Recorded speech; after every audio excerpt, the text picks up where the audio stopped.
Ce livre m'a laissé complètement secoué. C'est une décharge électrique. Ah oui, On parle des éclairs de Jean Echenoz. c'est une exploration dans le cerveau d'un génie absolu, et en même temps dans sa solitude la plus totale. L'histoire est, ouais, elle est fulgurante.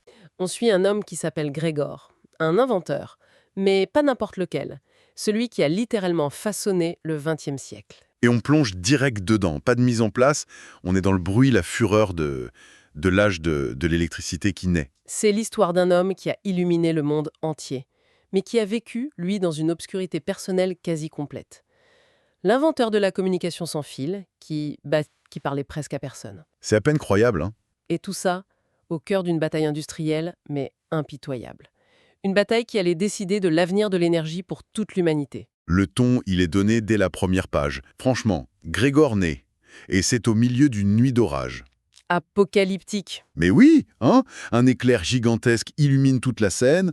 On a l'impression que son destin est scellé dès la première seconde. Echenoz nous dit que son premier cri se confond avec le tonnerre. C'est plus qu'une naissance, c'est un événement cosmique, quoi. Ça y est, le personnage est posé.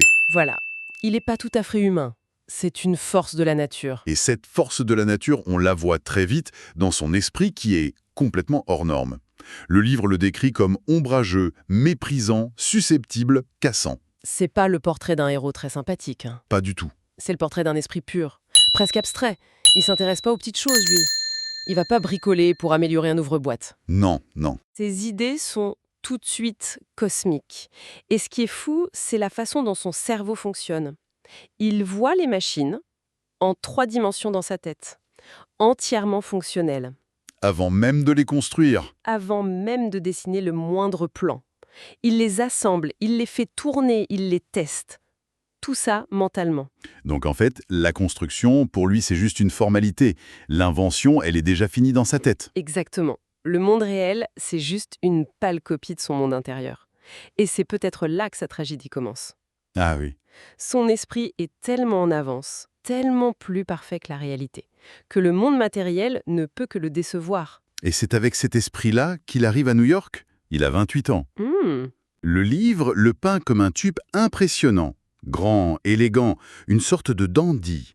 Et il n'a qu'un seul but, imposer sa vision du futur. Pour ça, il a une lettre pour le titan de l'époque, Thomas Edison. Et là, on s'attend à quoi? Une rencontre au sommet, une collaboration de génies. Évidemment. Mais non, c'est pas du tout ce qui se passe. C'est une collision, le choc de 2 mondes. Mais qu'est-ce qui les oppose à ce point? Ce sont 2 inventeurs, ils devraient se comprendre, non? C'est ça qui est intéressant. Sur le papier, oui, mais en fait, ils sont l'exact opposé l'un de l'autre. Edison, c'est le pragmatique, l'homme d'affaires. Celui qui fait 1000 essais pour trouver une solution. Voilà, et qui a compris que l'important, c'est pas seulement d'inventer, c'est de vendre. Lui, c'est le roi du courant continu. Justement, pour qu'on se représente bien, c'est quoi la différence entre les 2 courants?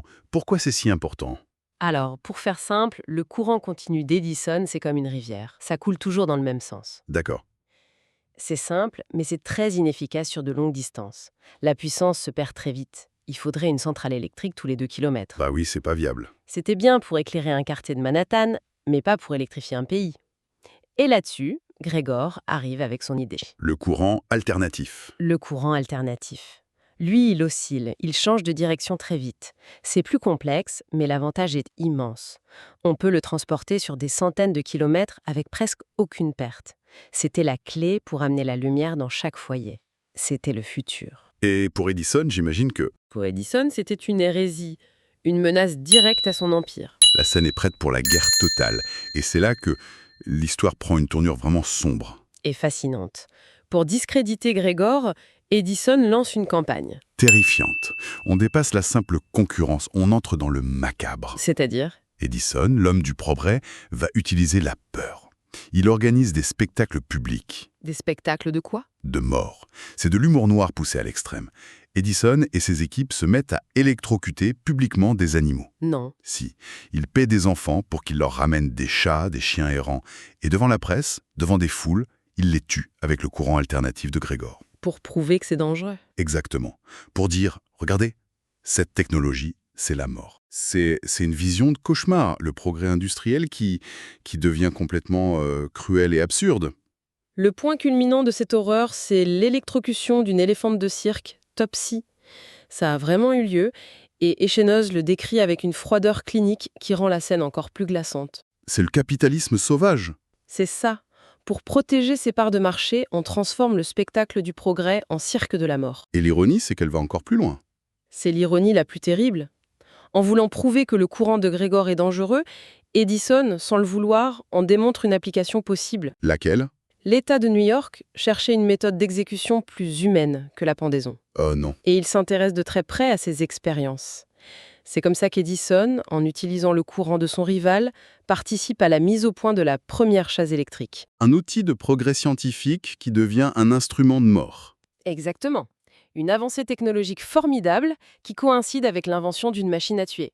C'est un passage qui me glace le sang à chaque fois. Et pourtant, malgré cette campagne immonde, c'est Grégor qui gagne la guerre. Oui, Le courant alternatif s'impose.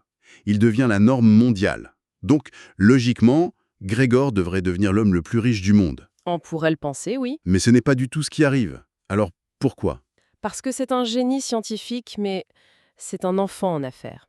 Il gagne la guerre technique, mais il perd la guerre économique. L'argent, les contrats, les brevets. Ça ne l'intéresse pas. Pas du tout. C'est un pur esprit, un utopiste.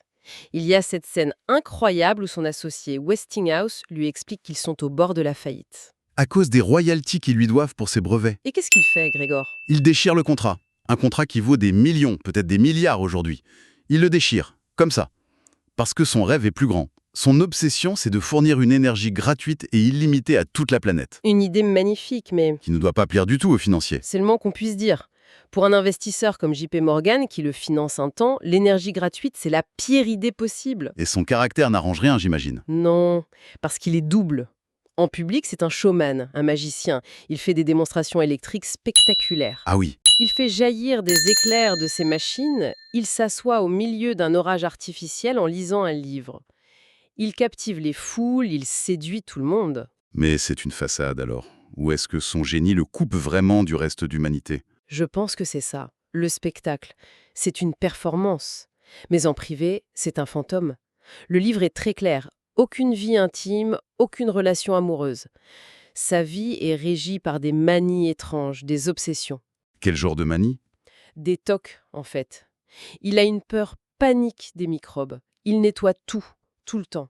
Il ne serre la main de personne et surtout, il a une compulsion à tout compter. Tout compter? Les pavés dans la rue, les marches d'escalier, le volume de sa nourriture avant de manger, tout doit être divisible par 3. C'est une prison mentale. Son désintérêt pour l'argent, on pourrait aussi le voir comme une forme d'arrogance, non? Un refus de se salir les mains avec le monde réel. C'est une excellente lecture. Il y a une forme d'orgueil démesuré chez lui. Il pense que le monde devrait s'adapter à son génie, et pas l'inverse. Et pendant ce temps, les autres s'enrichissent. Exactement. Edison, Marconi, qui lui volent l'invention de la radio, ils déposent des brevets, ils construisent des empires. Lui laisse spolier de tout. Il est plumé, Et ces projets deviennent de plus en plus fous, je suppose. de plus en plus grandiose.